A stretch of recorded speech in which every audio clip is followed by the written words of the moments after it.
অগস্টের বিপ্লবের পরে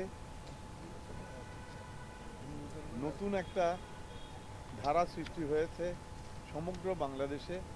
ঠিক একইভাবে রাউজানও আমি মনে করেছিলাম মুক্ত হয়েছে। দুঃখজনকভাবেও সত্য যে কি আমি মনে করলেও রাউজান ফ্যাসিস্টের থেকে মুক্ত হতে পারেনি। এর পিছনে নানাবিধি কারণ আছে। অনেকেই পরিসংখ্যান দেয় কতজন নিহত বা আহত হয়েছে। তো সাংবাদিক ভাই বন্ধুরা, আপনারা কি একটু মোটেই তদন্ত করে দেখবেন না কি আমার সমর্থক, জাতীয়তাবাদী সমর্থক, খালেদা জিয়ার, মরহুমা খালেদা জিয়ার অনুসারী বা শহীদ জিয়ার অনুসারী কজন নিহত হয়েছে সেটা কি আপনারা দেখবেন না? কে তাদেরকে হত্যা করেছে সেটা তো নিশ্চয়ই আপনারা সহজে বের করতে পারেন। সকলেই, বেশিরভাগ, শতকরা 90 জন ফ্যাসিস্টের হাতে নিহত হয়েছে। এবং আমি আজকে দ্বিধাবোধ করব না বলতে যে কতিপয় ব্যক্তি তাদেরকে আশ্রয় দিয়েছে এই রাউজানে বসবাস করার জন্য। যদি যারা জাতীয়তাবাদী চেতনায়, বাংলাদেশি জাতীয়তাবাদে বিশ্বাস করে, তারা এই ফ্যাসিবাদকে আশ্রয় দিতে পারে না। এইরূপ অনেক ঘটনা ঘটে গেছে রাউজানের বুকে। আমি শুধু ফ্যাসিবাদের সন্ত্রাসীদেরকে দায়ী করব না, প্রশাসনের মধ্যেও ঘাপটি মারা ফ্যাসিবাদের অনুসারীরা আছে।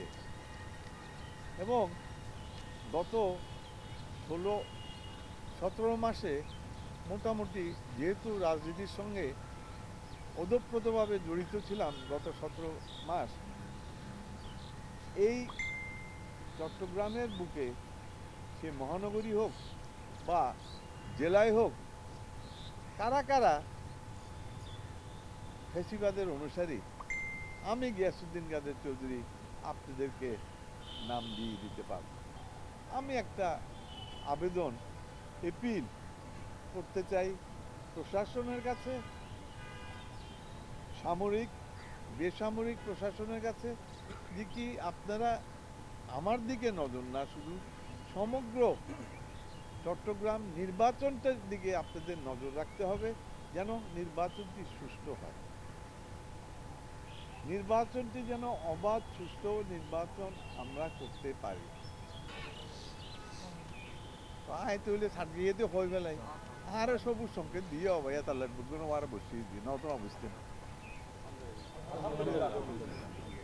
প্রশ্নটা আপনি আমাকে যেভাবে করেছেন আমার বাসায় বসে, যদি আপনি আমাকে ফোনে প্রশ্নটা করতেন হয়তো আমি আপনার উত্তরটা পেঁচিয়ে দিতাম, কিন্তু আমার বাড়িতে আমি আপনাকে তো এইভাবে মানে উত্তরটা, জি, আমাকে বলেছে আপনি এগিয়ে যান, একদম হায়েস্ট লেভেল থেকে বলেছে। আর কি বলবো,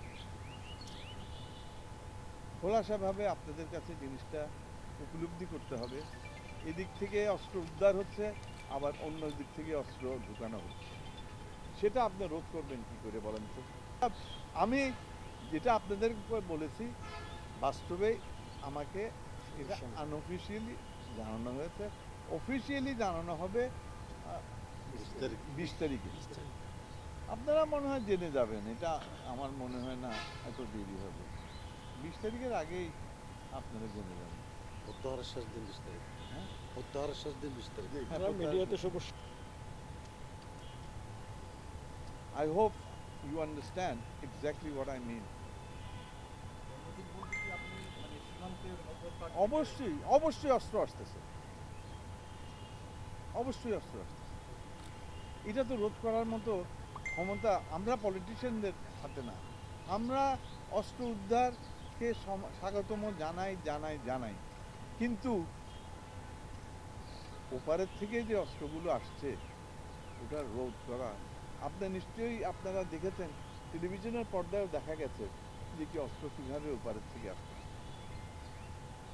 না হলে মানুষ খুন করে 24 ঘন্টার মধ্যে ওপারে চলে যাচ্ছে না? বলেন, এটা কি হয়? ইজ